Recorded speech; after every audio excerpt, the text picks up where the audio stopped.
the session is going to be recorded. Feel free, of course, to shut your camera if you don't want your face to be recorded. Although I do love seeing your faces and smiles, so I hope you'll stay there. The topic of conviviality is in many regards in both our very urgent global moment, in the clashing of our worlds, collapsing of our worlds in many ways as well, and for many. And I want us to stay with this as well today, because I was thinking of conviviality and this thinking and building of modes of being together and of living together. But I also cannot but think of what it means to be dying together as well, and what it does and where it takes us to also imagine and consider conviviality in terms of death and sharing condition of death, which are the conditions of life of so many today. So without further ado, and with this quick note, I'm very glad to see you there, and I'm very much looking forward to this conversation, which we will be embarked on by people I greatly esteem and appreciate, to whom I will now turn. And hello, Sabine. Please join however you are. And I will leave the floor to listing them and allowing them to introduce themselves, and with the specificity I will just add now, leaving the floor to Tony, Addy, Amjid, Khazir, Rebecca Lillian, and Rouddy Kimpioka, who will be leading us through for this evening. And I would like to ask you to introduce yourself, and to do so with the idea of conviviality in mind. That is, how would you introduce and situate yourself in regards to this notion that we were going to, of course, define together, bearing in mind, of course, and I want to emphasize this before closing this short introduction, that it is at the core of the project of A Word of Neighbors, conviviality, and the idea of this session, which I hope will be followed by others, formal or not, is to engage with this word and to invest it with our meaning, our practice, and our wishes. So thank you again for being here, and I look forward to a great conversation. Who wants to start from the speakers? Tony, Addy, your mic is open, so please. I can start if you like. I would like to say something about myself. I'm from the north of England. Adjid, you would like to know that. I actually grew up in Yorkshire, but I lived more years in Manchester than I care to think about. I've lived in Central and Eastern Europe. I've lived in Finland. I've lived in Geneva, and now I'm speaking to you from Linz in Austria. You might say, why Linz in Austria? Many interesting reasons, but the most important is my wife is Austrian. So that makes a lot of sense. After several years of what the Belgians would call a lateralatie, living apart together. My background is I've been working for many years in urban areas, and I would mention out of that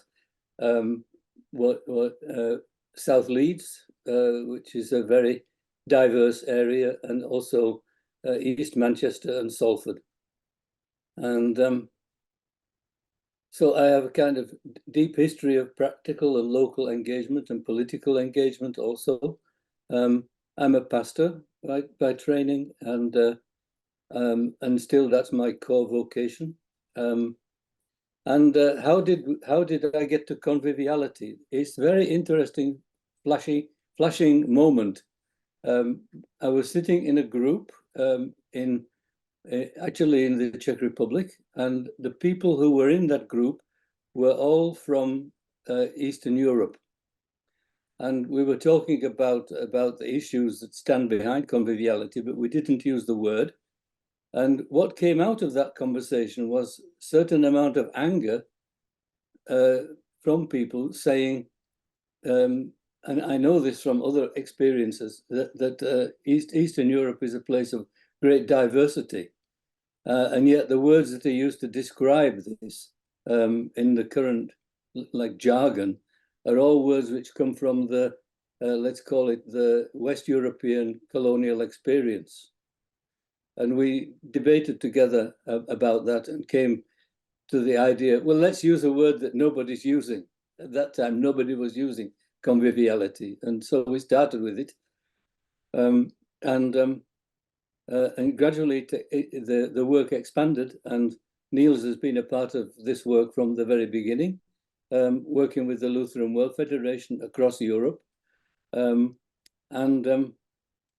it's become a very important word for us.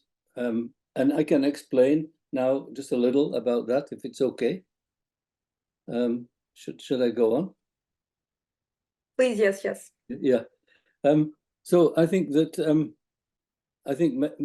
many know that I think when you talk in an audience in the UK about conviviality, people think it's about having a party and drinking quite a bit. I'm not advocating that, but parties are quite good. But what's the roots of it? And I think the real deep roots are in the period known as La Convivencia, when for about 500 years, people of diverse faiths, particularly Christians, Jews, and Muslims, lived together on the Iberian Peninsula. I wouldn't say it was without conflict, but they lived together with relative peace. And so this is a very important root, because it reminds us of many aspects of Europe that are often forgotten. The second thing is that it became a popular word in Paris in the 19th century because people felt that they could meet together, eat together, drink together. Eating and drinking is very important. Eating and drinking together and discussing ideas. And in this discussion culture, it was possible to bring up any idea that you wanted, and for it not to be contravened straight away.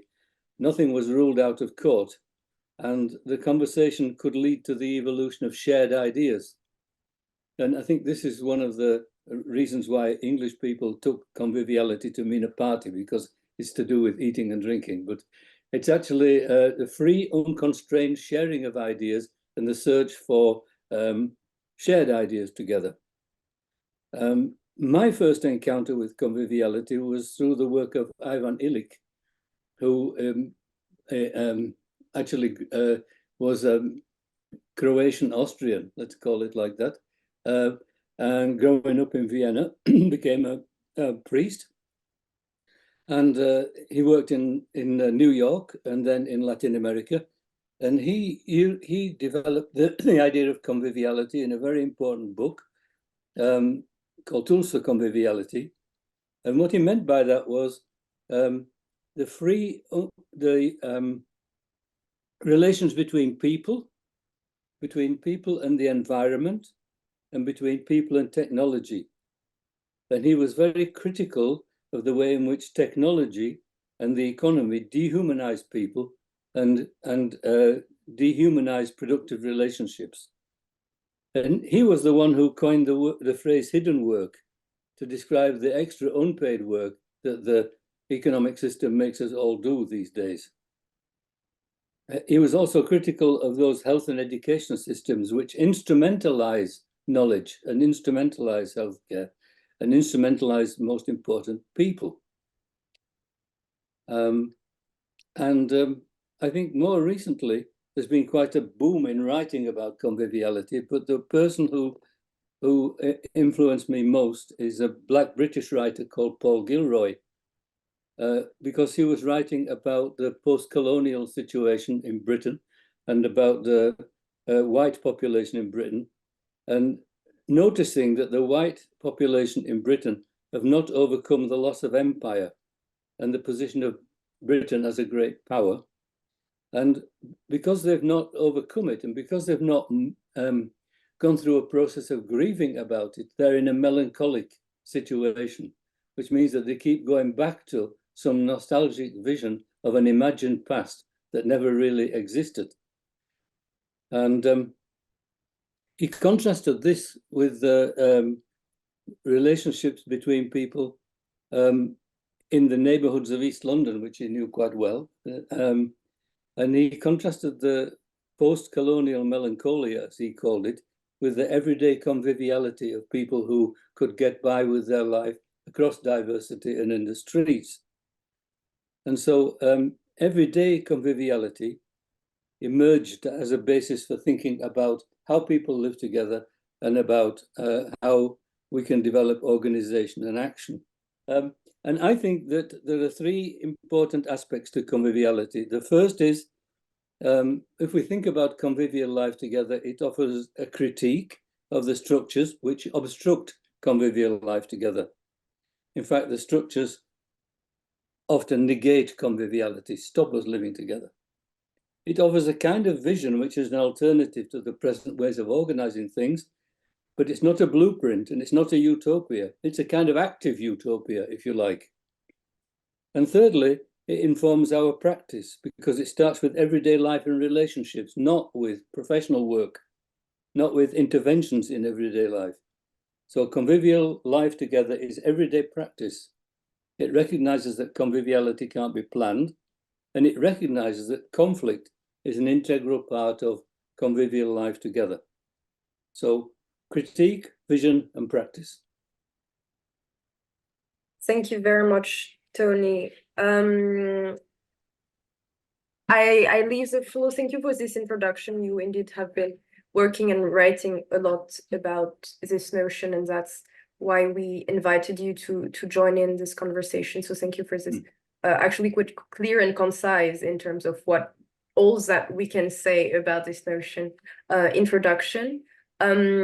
We'll now be hearing Rebecca. I offer you can go on, and then we also have Rouddy and Amjid, and before Amjid speaks, we will play a video he also has brought for us.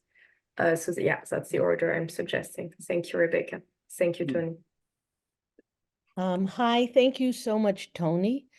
It is really interesting to hear about background to this topic from someone who's truly studied it, because I've more, I didn't even know what I was, I didn't even know what I was doing in a more theoretical sense for a lot of my years.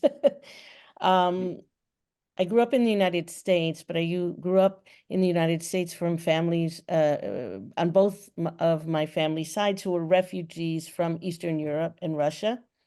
Mm-hmm. And so my family, my mother was born in Czechoslovakia, but my grandparents lived in many different places because they moved a lot because of the situation of European Jews and Russian Jews at the time. And they had been living in the city of Danzig, today Gdansk, in Poland, which was once a multicultural city, as was Vilnius, Lithuania, where my other relatives come from. So I didn't know it, but I had this notion of living together in my genetic material. And I grew up in fact, I grew up, you could walk to the home where I grew up, where I am right now, because I'm staying in my cousin's house. But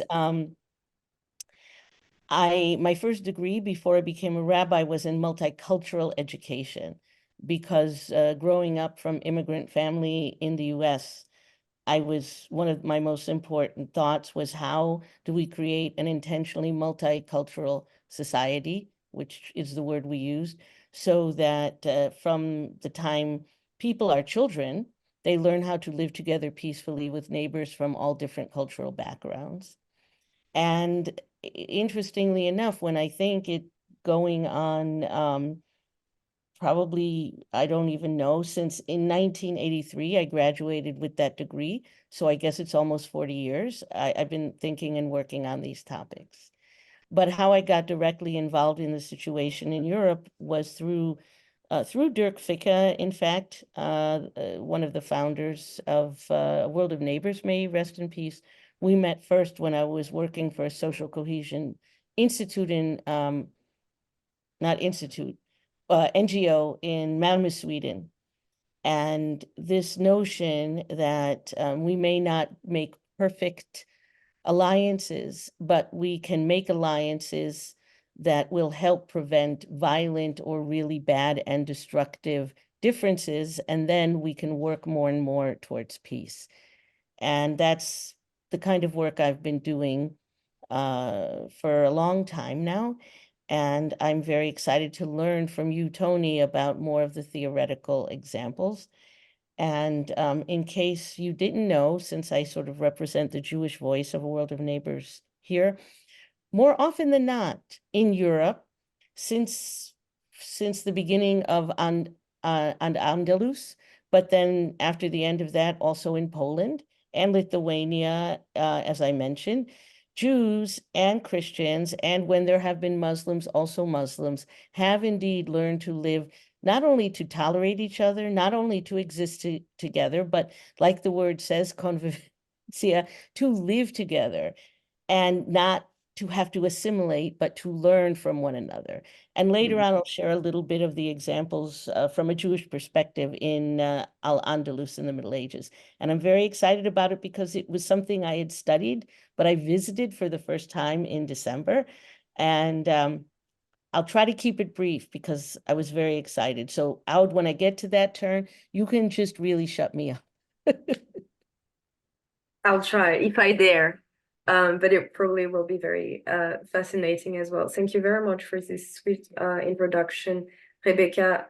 Rouddy, perfect. You're on already. Welcome, Carlos. Thank you. Thank you very much. And hi, everyone. It's very important, this event. I do really appreciate to see again people who are trying to support the world. This is very important. My name is Rouddy. I'm from Congo. I grew up in Kinshasa. After the situation was not really well, 2016, I was forced to leave my country, and it was not really easy for me to let my family and to come in Europe. I didn't know, so I have to come in Europe. It was like I have to go whatever I would feel safe. Then I will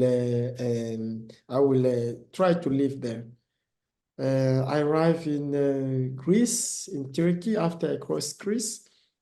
It was not really easy. I was in Moria, and there I was missing this word, say conviviality. Really was missing that. I will go a bit in details, but maybe after that, because if you can allow me, I could go a bit on.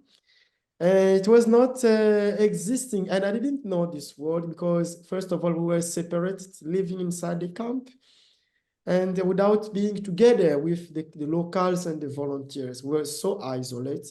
No one also was there could teach us about this word conviviality, how people can live together. And this was not allowed in our time. Refugee, I saw discrimination. After I created RAD, because I'm a founder of RAD Music International, I was trying, it was already conviviality, to start to bring people together, to try to live together with many hard situations. After, from 2020, when Corona came, it was so much amazing to meet Rico and Anna and other people with Walk of Shame, to start to talk how to live together. From there, I understand the conviviality was so important. We could live together and we could do things together. By living together with very hard time in Corona, I didn't feel I am alone. All the time, if I create many songs, I was alone. And I couldn't feel that every day because we was talking, and it was like small family. And this is very important because it was, for us, it was save us to don't be stressed with people. From that time, I came in World of Neighbor. I don't feel alone. And I can say conviviality, it's very important because it's part of our society. As Tony said, we have to try to live together without any discrimination, and people also to contribute to create the development in the society, through it doesn't matter whatever where you come from. And this is why I can see what World of Neighbor is doing, it exactly what I was expecting to have in this world. I don't have anyone from my own family, but I have people like you, the World of Neighbor, Walk of Shame everywhere. And I'm very happy, and I think there is also the things we could discuss after, like regarding with the conflict coming behind that, how we could resolve it, because sometimes there's really difficult situations coming behind. So we're gonna talk more when we'll ask the question. I'm gonna also speak more about that, the conflict, how we are trying to live with these conflicts coming, with conviviality, with people from different backgrounds, from different community, and living together. And we don't understand, but we must be together and work together, live together. But how to handle the conflict behind of that? Yeah, I will stop here. Maybe you could continue after if there is more questions. Thank you very much, Rouddy. You're welcome. Yeah. Always good to have you. Amjid, I understand before you go, and I really like this, we're going to share a short video that your the organization you co-founded, Media Cultured, produced. Perfect. Here it comes. I always felt I was British because of the boxes that were produced at the time, the likes of Frank Bruno, the likes of Nigel Baird, Chris Eubank. And do you think, yeah, I'm British now, yeah, because I can identify with these guys and we have the same passion in sport. But then you'd always get someone who would always call you a Paki or something like that. And then that really hurt your feelings. You're trying to be British, you feel British, and all of a sudden someone pulls you down again. That was the thing that I thought back to and thought, that's never ever going to happen to anyone who comes in our club. Right, it's not going to come that yet, okay? Everyone's going to be accepted, regardless of their ability, regardless of their colour or creed, regardless of their status. Everyone is going to be welcome to this boxing club. I'm not here to push my views on anyone. I'm just here as a part of the community.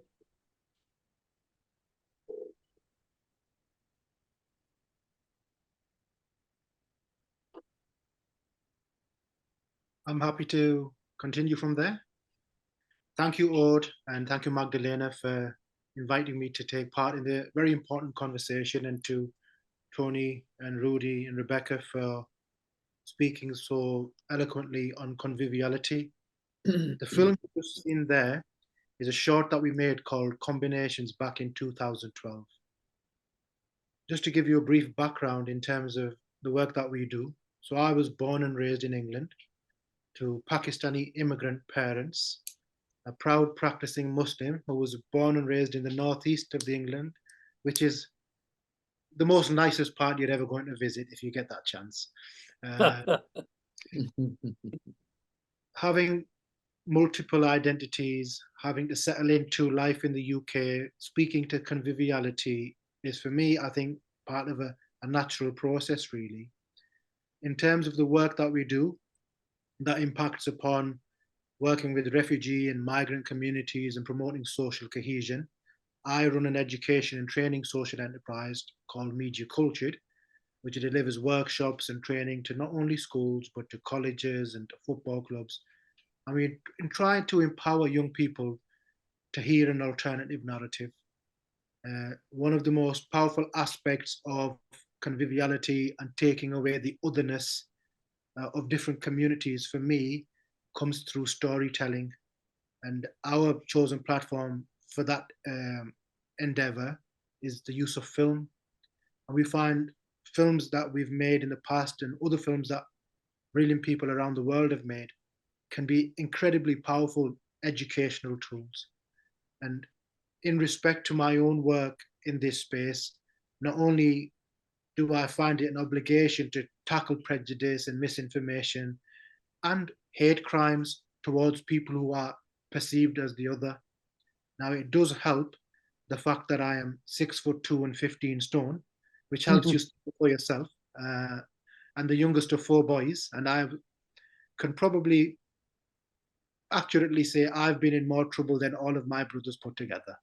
So having to stick up for yourself as a child and use these wasn't the long game. The long game was going to be education.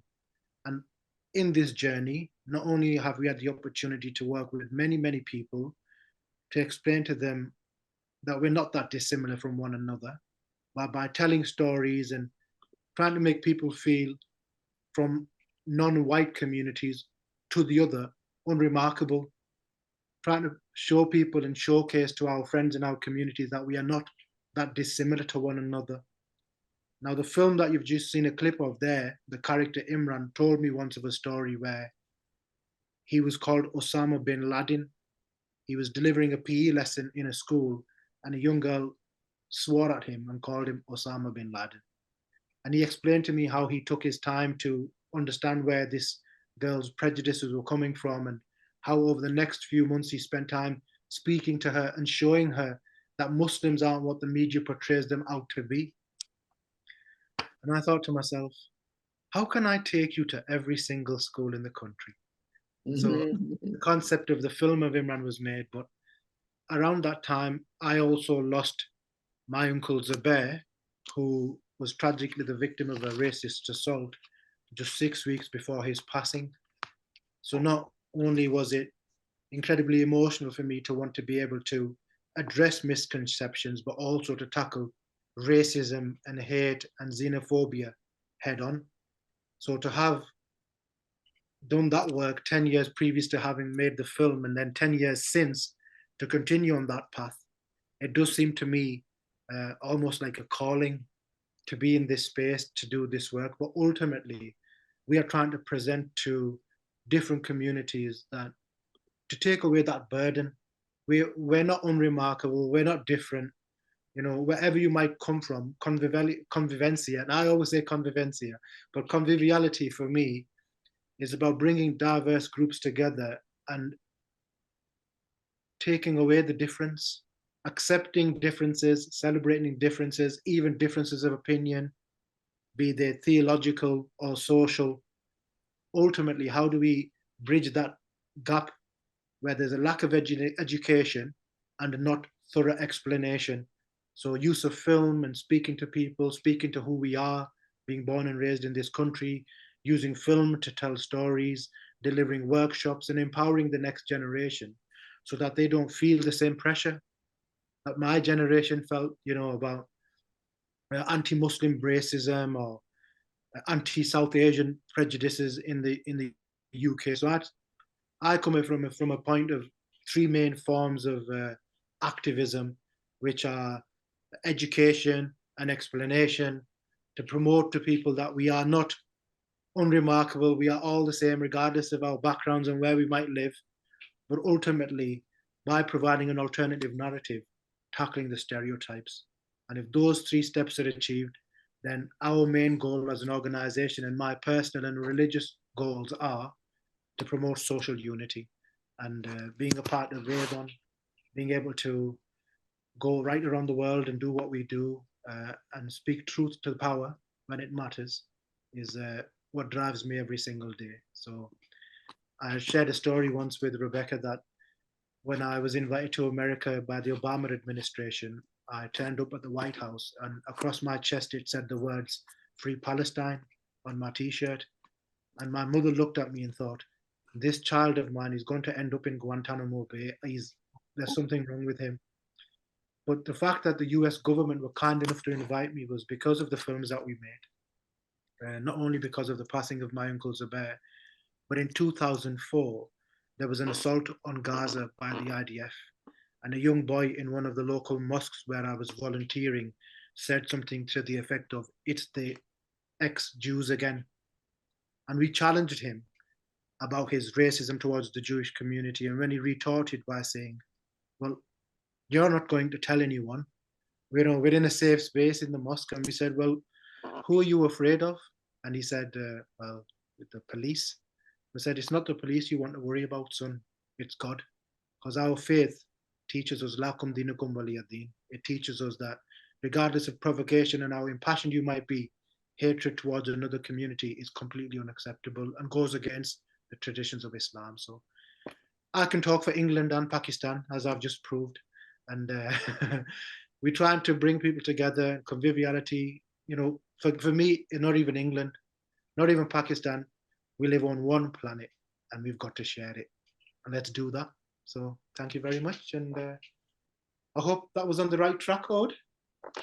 That was beautiful. Thank you very much all for your generous introductions, which already speak to what conviviality may be or may try to reach towards in the way we're being together and in the way we're telling one another, which also reminds me of how Tony defines in his work on conviviality, how identity is that biographical fabrication. And thank you all for taking us through the different paths that wove and that led you to arrive with us today. It was beautiful and already such a good illustration.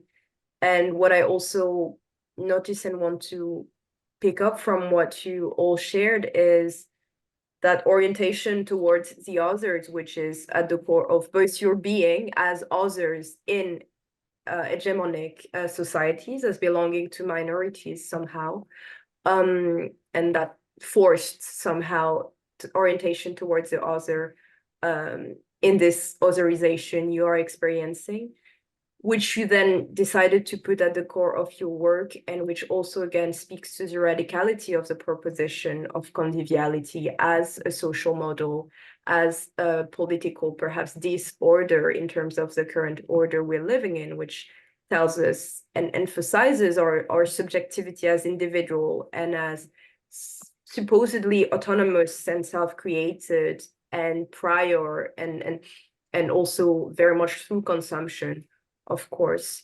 So thank you for sharing and for already pointing us towards the many directions conviviality can take us to. I feel we have kind of a good beginning of an understanding of what conviviality is and can be.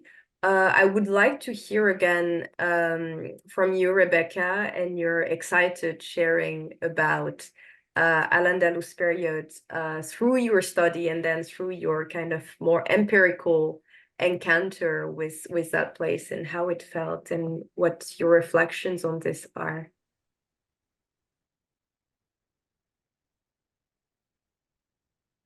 Thank you. When I was studying, I mean, as a young person, you know, I knew that there was something called the golden age of Spanish Jews. I didn't really know anything about it. I had heard of it. And it wasn't until much later, you know, when I was in the university studying Jewish history, that I learned exactly what it was, which was the first opportunity that Jewish people had since the year 70, when Jerusalem was sacked by the Romans and Jews were sent out of everywhere. The first time in maybe almost 500 years that Jews lived together with the other people, with not only with basic rights, but as real human beings, not integrated, but part of the society. And that was in fact in Muslim Spain. And I could teach an entire course about this, but I will try to teach it in 5 minutes. And my hope is that I will just inspire you to do some of your own searching, because it is really, there's so much on the internet now. And I'm just going to get my notes here so that I can see what I want to say a little bit. So yeah, the area of Al-Andalus is called in Hebrew Sepharad. And Sepharad just basically is now the Hebrew word for Spain. But what it meant, going back to the beginning of Al-Andalus, is Sepharad means to us a time when I don't want to say we, I'm not even from Sepharad.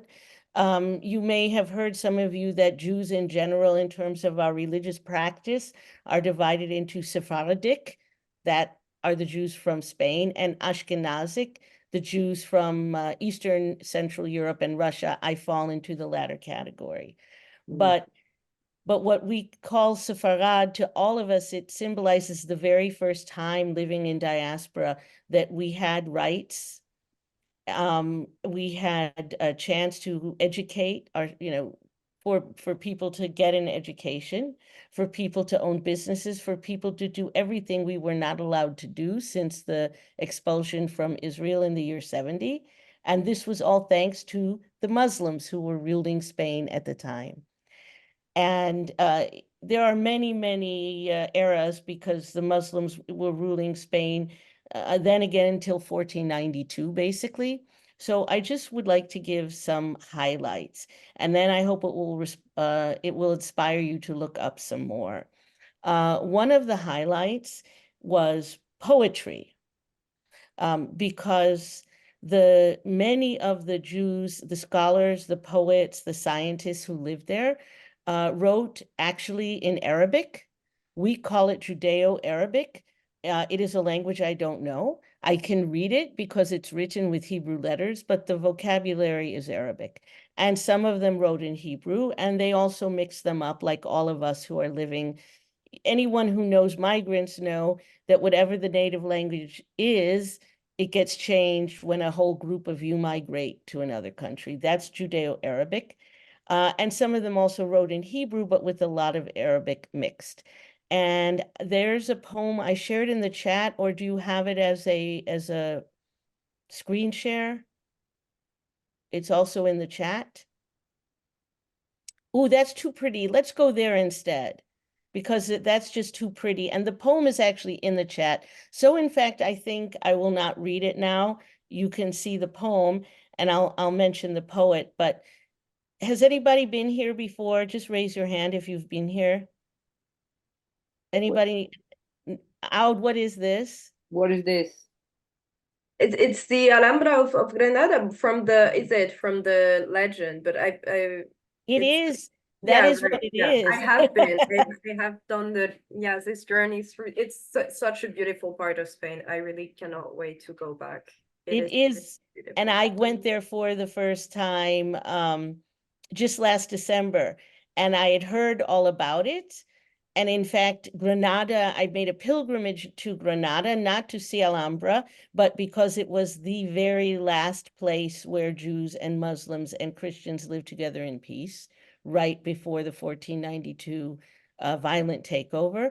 And what I did not know until I visited Alhambra is that a Jewish advisor to the Sultan, that there's the poem, you can read it, and then you can see it in the chat. But I'm going to talk about Alhambra still, which is a very important Jewish advisor to the Sultan, helped to build Alhambra. And I never knew that until I visited. I do know that he was the son of one of our most famous poets and philosophers from the golden age of the golden age of Spanish Jewry, whose name was Shmuel HaNagid. But he was, his son helped to build Alhambra. This is Plaza de la Juderia, and it is one of the spaces, one of the places in Cordoba in Spain that continues to be named after the fact that Jews lived there in Al-Andalus under Muslim rule before they were kicked out. I'm not saying all Christians in Spain were bad. I will say that Ferdinand and Isabella did many bad things. Among the bad things they did was expel Jews and eventually expel Muslims. And the other bad thing you may know, I certainly as an American grew up with this story. They are the ones who sent Christopher Columbus to discover America, which resulted in the horrific colonization of North America. So we can thank Ferdinand and Isabella for a lot of truly violent, awful things in our history. But prior to them, there's another picture from also Cordoba. This person is Moses Maimonides, also known as Moshe ben Maimon. And he also has a Muslim name, which I don't pronounce well, so I won't. But if you read it, you will see it. The reason he has so many names is Moshe ben Maimon is a Hebrew name. Moses Maimonides is his Greek name because at the time the Jewish scholars were well versed in Greek and they all had Greek names. Why he has a Arabic name is because he worked together with many of the Arab Muslims in Cordoba, and he was a medical doctor and was medical doctor to the Sultan. He is the most brilliant philosopher in Jewish history, and a lot of his philosophy was also taken into Islam. And so he is, we say in Judaism, where you know that our most important prophet was Moshe or Moses of the Hebrew Bible. And our second, not that our second most prophet, we have a saying that goes from Moshe to Moshe, because his name was also Moses. We are blessed by Moshe. And this is from Cordoba, where he was born and lived until he was expelled to Egypt, where he continued his work. And I would love someday for World of Neighbors or some other people to go to Al-Andalus, maybe together with Amjid and all of you, and really learn together about how well it was done in the years between 500 and 1492, because I think one of our, and I'll end here, no, I want to end with the other picture because I love it and I just saw it today. This scene depicts a Muslim man and a Jewish man playing chess together to illustrate that this was what life was like. It wasn't just the highest elite that together, you know, wrote poetry and studied philosophy and practiced medicine together. It was that you could go into a coffee shop and find your average Muslim man and your average Jewish man playing chess together. And that is really, I mean, maybe this is why it's not coexistence. You're not just tolerating one another, you're playing chess together and having conversations. But what I want to close with, because if I don't speak briefly, I will go on forever, as I said, is that this is our history. And by our, I mean all of us in the room and anybody else who have any connection to being Christian, Jewish, or Muslim, which is, I believe that I'm a historian by training, which is why when I say I would teach a whole course, I don't specialize in this, but I approach, my specialty is Eastern European Jewry, but I approach all history in the same way, which is we can't just look at history. We look at historiography, which is a word, a complicated word that for non-historians basically means the history of history. How has history been created, which is political? And I say this because when I was a student or just finished in 1997, we were addressed by a professor of Islamic studies, my school, and he said, you Jews need to know that Judaism and Islam have more in common than either of us have with Christianity. And yet both groups have been taught to look to the Christians as allies and not to look at each other. And this is because whoever's in power thinks about divide and conquer, when in reality, there have been times that we have lived together in peace. And he taught us about a lot of times Jews and Muslims live together in peace. But Al-Andalus is a time where Jews, Muslims, and Christians lived together in peace on the European continent for many centuries. And that is why I believe this history, and not just the history, and not just all the wonderful data that you brought, Tony, but art and culture and music. They are some of the music from this period. You wouldn't know if you heard it. Are they Arabs? Are they Jews? Are they Spaniards from the era? Because everyone learned from each other. The same is true, by the way, from what I studied in Poland. And so I'll just throw in that for those of you who don't know, that in 1492, when the Jews and later the Muslims were expelled from Spain, this wasn't so much for the Muslims who, as we know, went elsewhere, but the Jews were invited by Poland, by King Kazimir, to come to Poland, and Jews and Christians lived in Poland in peace for a very long time before they didn't.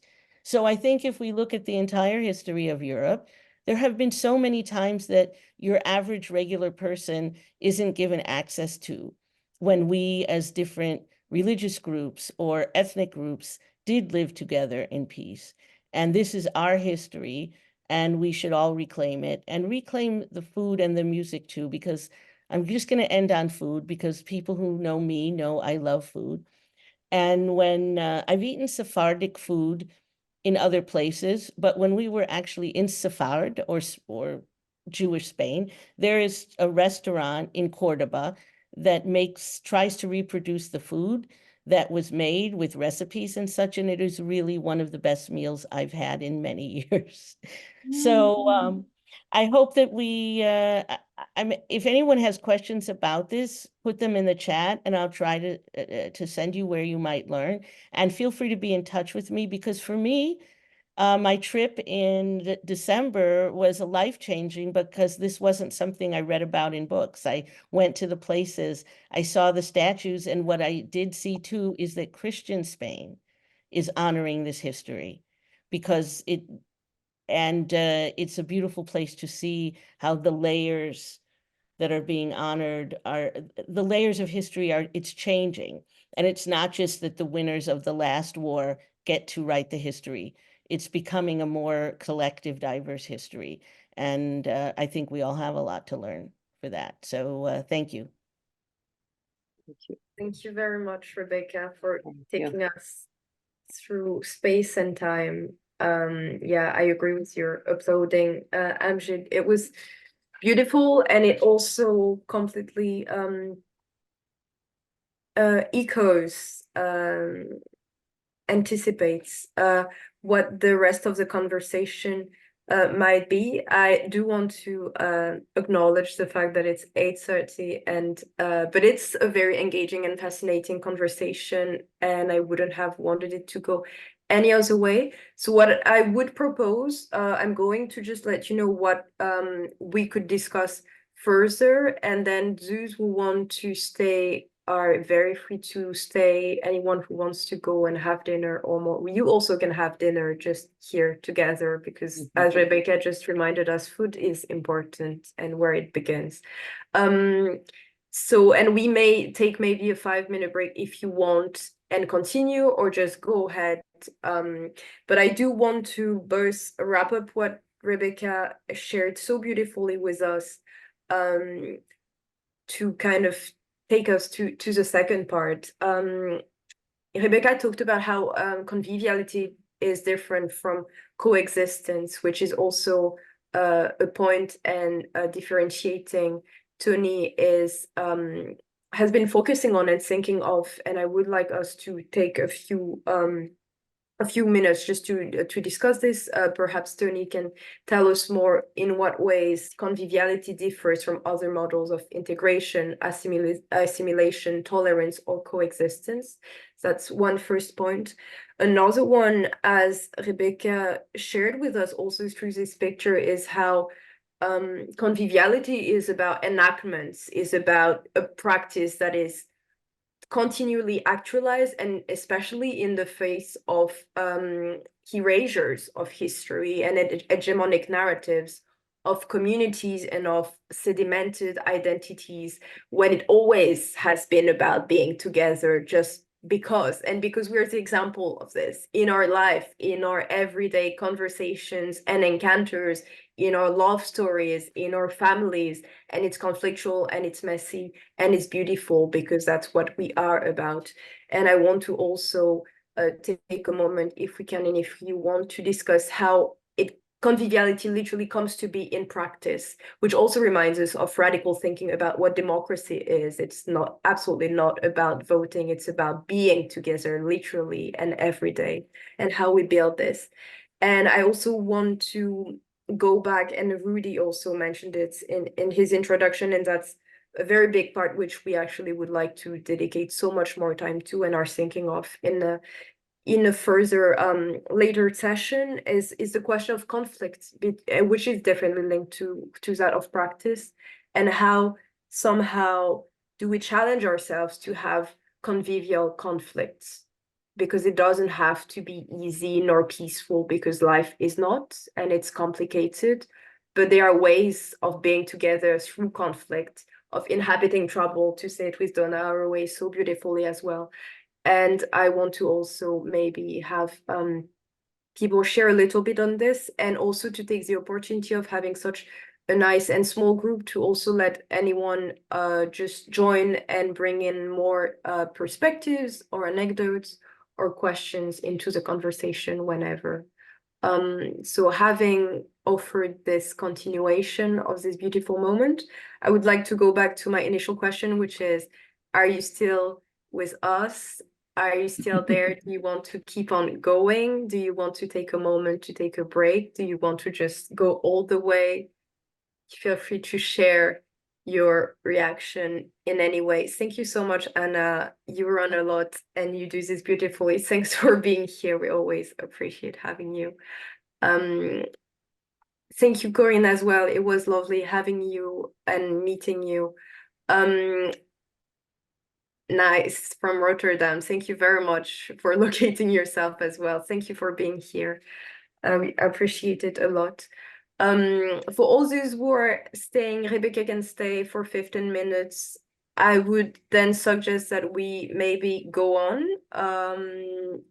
And you can also just stretch whenever or take a break whenever. But let's make... No worries. Thank you very much, Sabine. Take care of yourself, of all the babies you have all around you, from what I understood and remember. Thank you for making the time and space for us. Should we go on? Anna is staying. Perfect. We have one Anna out of two with us. So should we, Tony, do you want to say a little bit more about, and kind of quickly, but still very precisely as you do. Thank you so much. Good luck for your night shift, Sabina. It was so nice seeing you. And I also will see you soon in my home group, which I'm very, oh no, it's not, it's the other Sabina I'm with. It's been a while I haven't seen you, Sabina. Too many, we're staying with one Sabina out of two as well. Thank you so much for being here, Sabina. Take care. Yeah, Tony, do you want to tell us more about the difference you make and you have found between conviviality, coexistence? Glad you're learning things as well. I'm seeing in the chat. Conviviality, coexistence, integration, and other models. Thank you very much. I can summarize this rather briefly with 4 key words: power, normativity, relationships, and change. And I think that, for example, if we take a classical word like hospitality, nobody wants to be inhospitable, I think, in this room, at any rate. And hospitality is fine.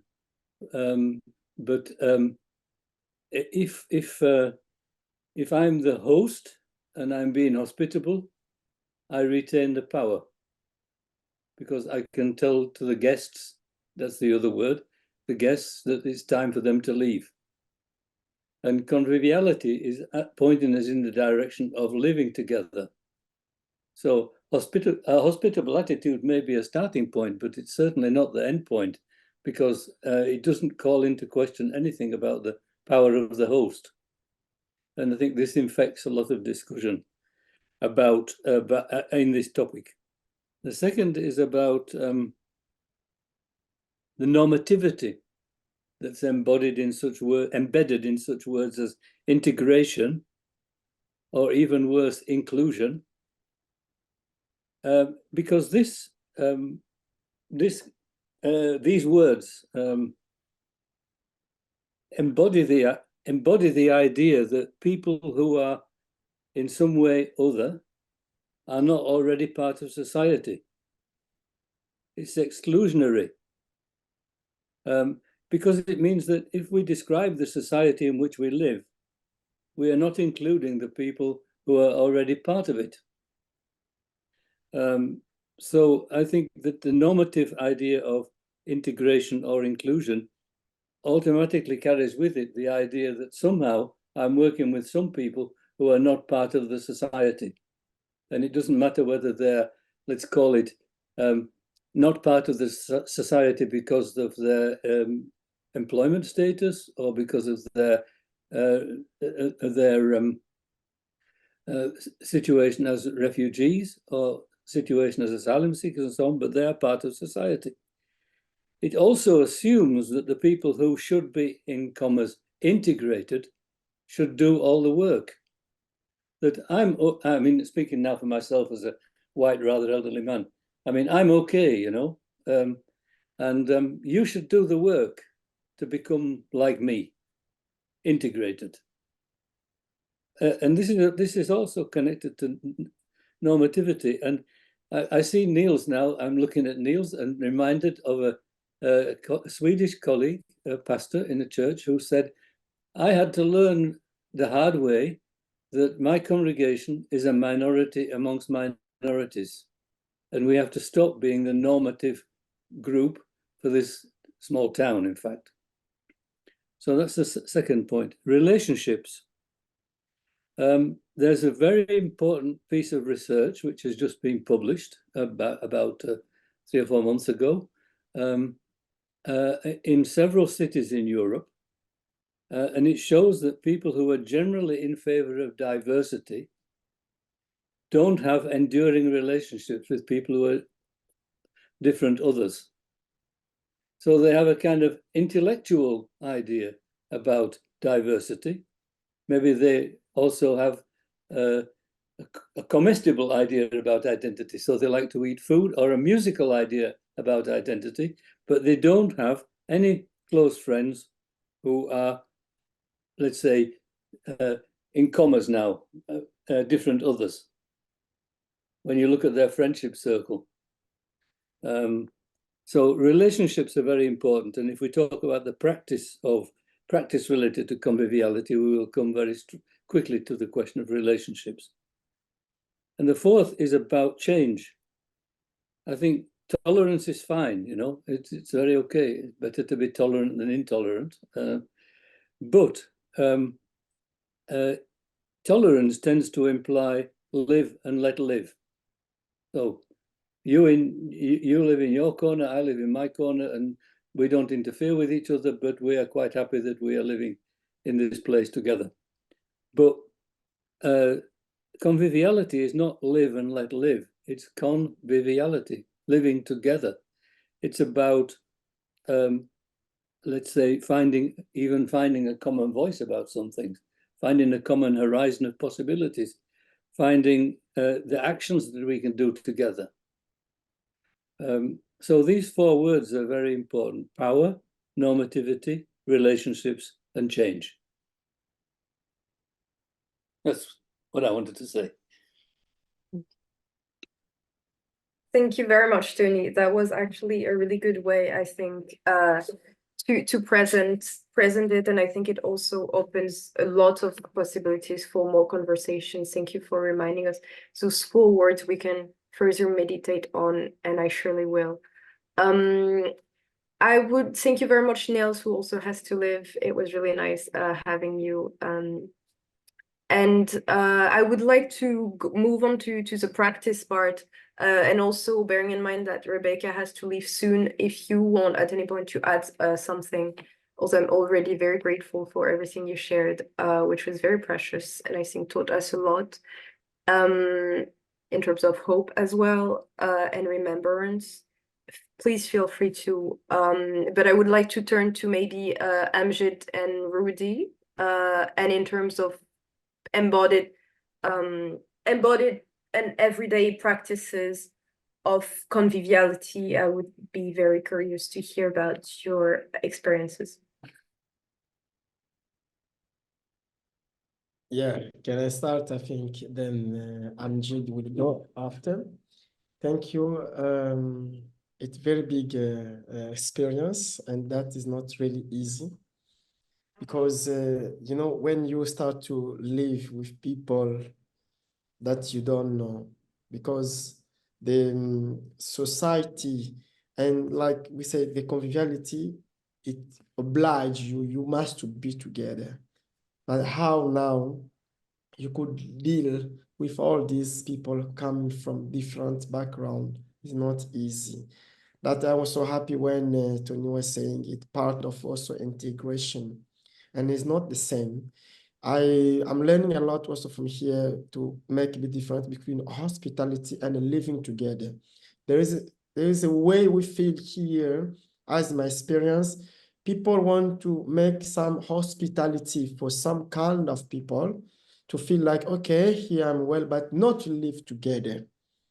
And living together, it's more important because it's gonna support you to integrate, to understand what is going, instead to be okay.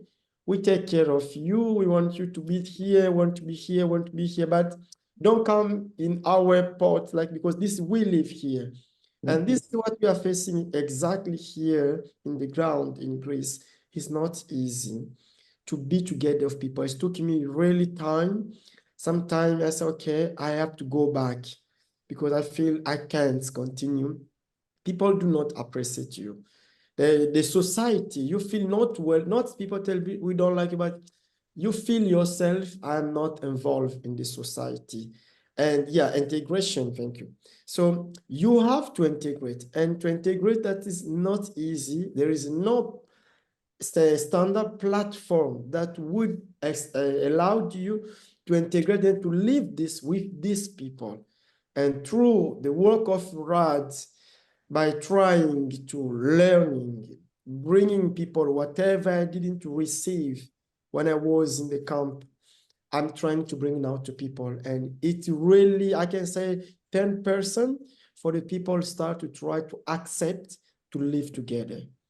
And it's not easy. People must to learn, you have to explain. And also by staying together, some people also from different countries, like I say, refugee, it's very difficult for them also to live together. So I'm trying here to build, to become like the bridge to support these people from different background, and the local, and also the local plus international community. They are here, they have different way of thinking by living together. They prefer, okay, to try to support people, to give you this, but when it comes, I want to be like you, you become enemy.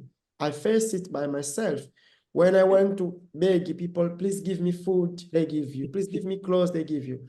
When you think, I don't want to come again to give, I want to do by myself, you become a bit enemy. Not only me, many of refugee I've been see, they try to integrate. They start to set up a new life. And people who are supporting them do not appreciate them. But I'm trying to see why this and how to resolve this problem. So people prefer you to follow them, okay, to be like, okay, I am in this part, they will support you, take care of you, but not to live with them. People are afraid to live with some kind of people. But how you will integrate and how you will be part of the society, how you will develop your society, or like small island, I'm here in Lesbos, it's really difficult to be developed because of the mind and this knowledge of living together, conviviality. It is not.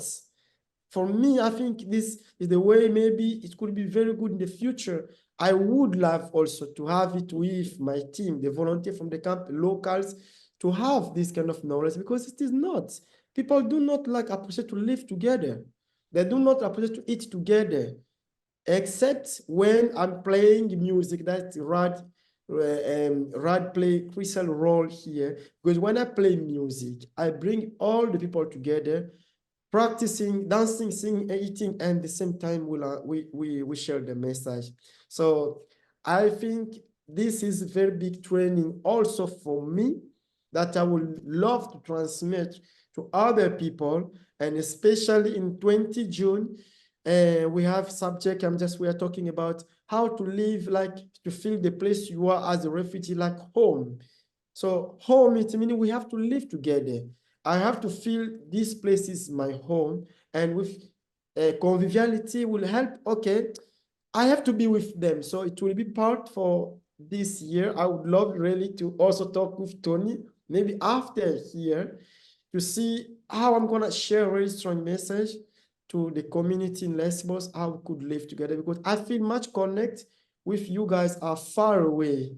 You're not in the ground. Then people are here because you know this knowledge, and many people don't know that. And we are together, but we don't talk. Sometimes we just meet, but people don't talk to us because, okay, we understand we are refugees. So there is gap there, and I don't know exactly how to deal with that, but we try to integrate. And also integration, how should be only one side, not other side. And I have these questions. Okay, we know we came.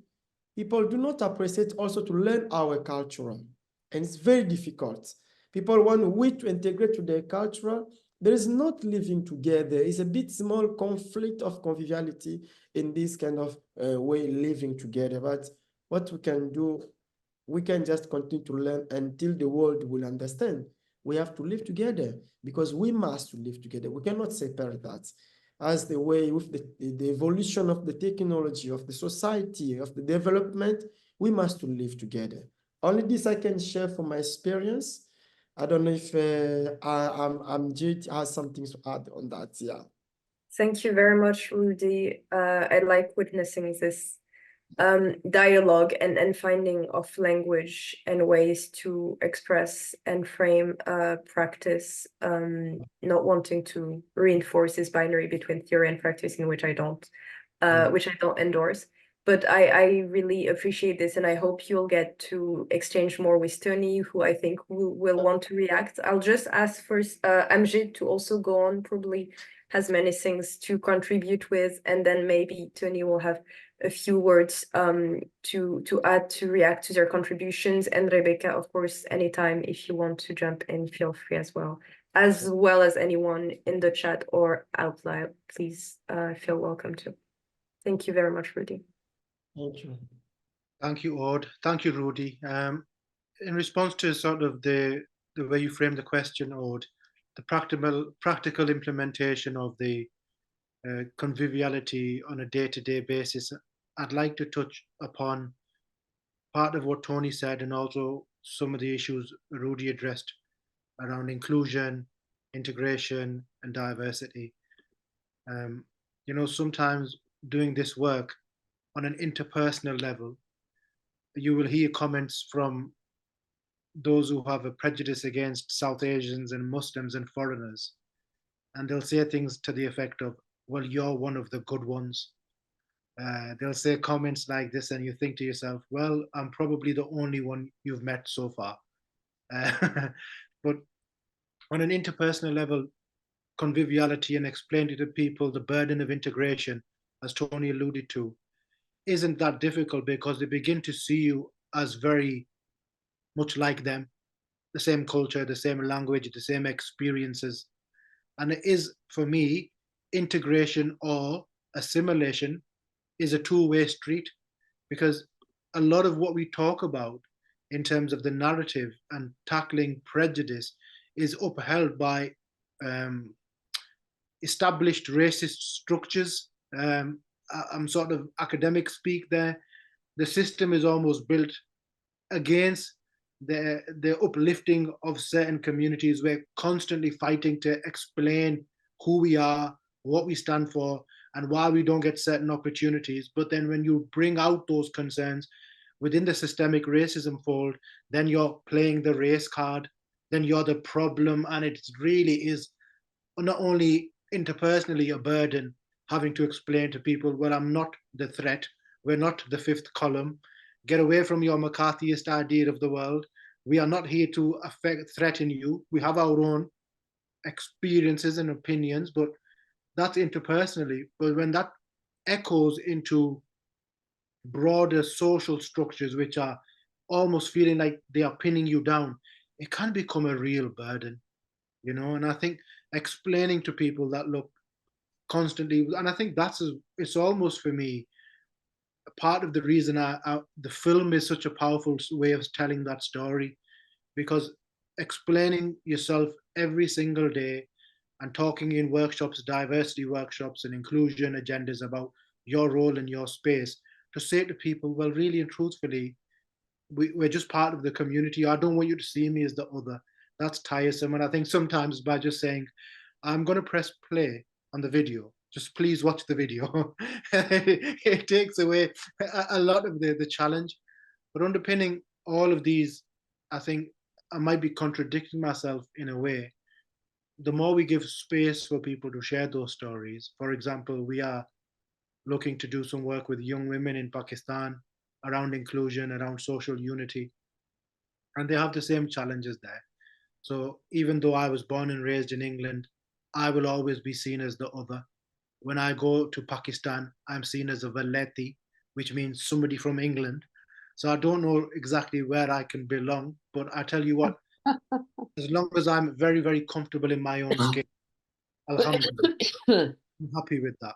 And I think finding that space to tell those stories, to continue to speak loudly to who you are and what you are, it is a challenge. But if we take on that challenge now, then the next generation will be uplifted by it. And then it takes me back to exactly what Rebecca was saying about speaking to the truth of what the camaraderie and the common humanity of the Jewish and the Muslim communities that lived in Spain. Absolutely, Rebecca, let's make that visit. These are the stories that need to be told. These are the experiences that need to be shared.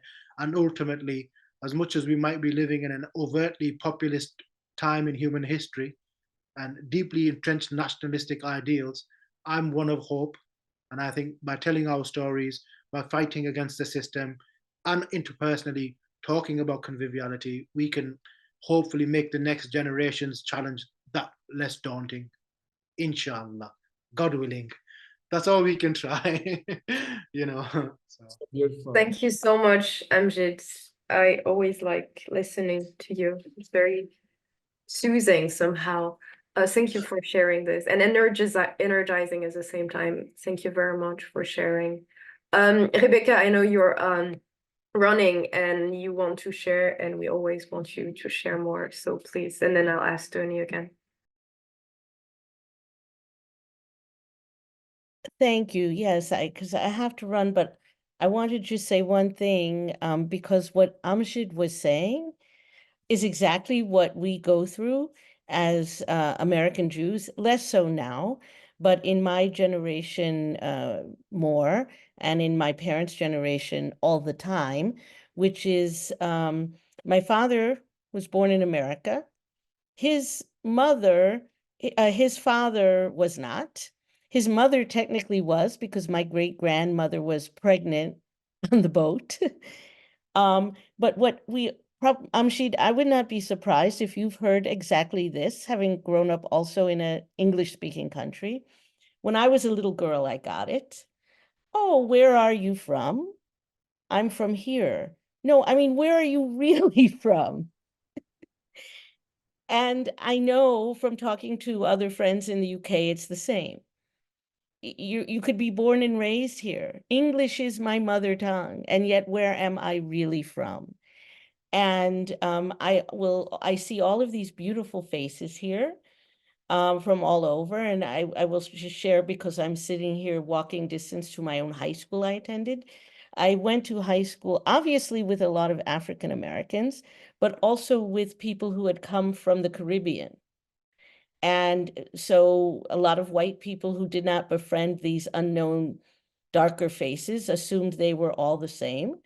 And obviously they are also not.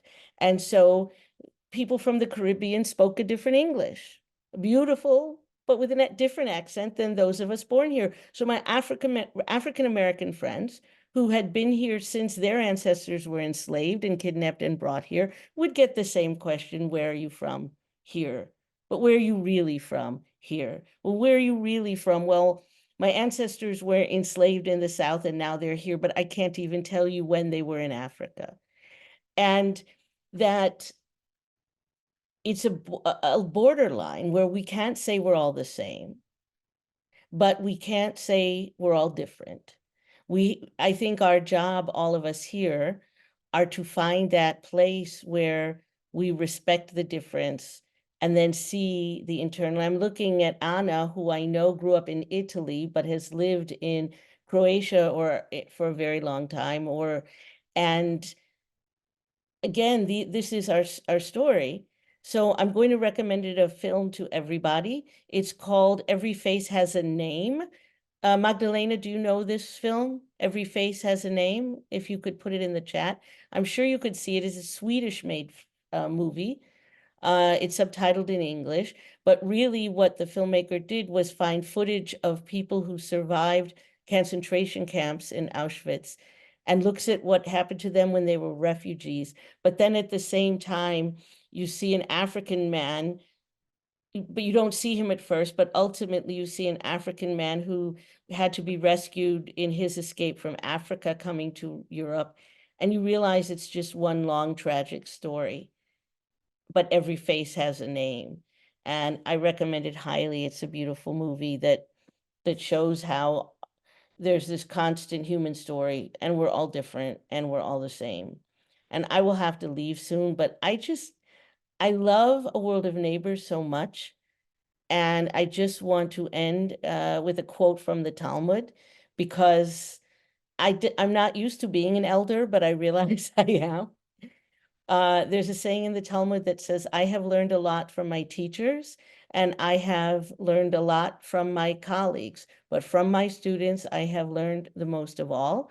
So when I see you, Aude, who is not my student, but you're the age of my students, and I see how much you younger people, Rouddy, I have no idea how old you are, but I know you're younger than I am.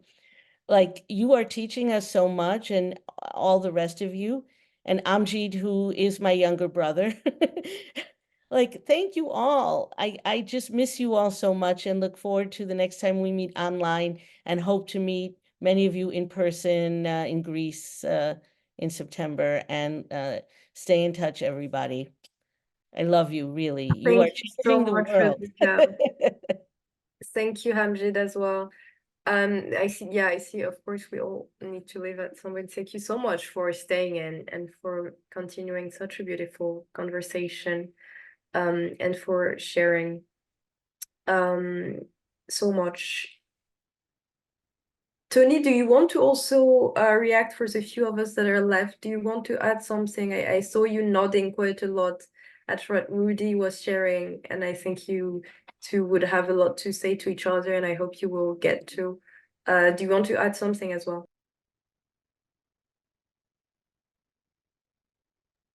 You're muted. I don't know if, yeah. Maybe also as kind of a closing remark, because we indeed are going to close. I switched off the microphone because I was coughing. Now I'm not coughing. I wanted to just say something. I could talk about practice. I'm very interested in practice. But I wanted to pick up the point that was made about story. I think story is very important because it's connected to our understanding that the view of the person as relational.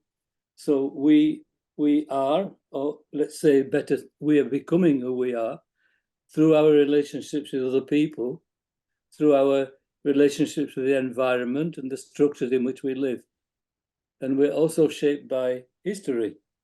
And I think all this has come out in this conversation, and it's really, really fantastic. And I call this the ecological view of personhood, because we're all embedded in quite a large ecology. But I was very struck by Rebecca's remark, which I've heard also similar stories from others. And it reminded me of a very important idea, and that is that when I meet another person, let's say when I meet Rebecca, or when I meet another person,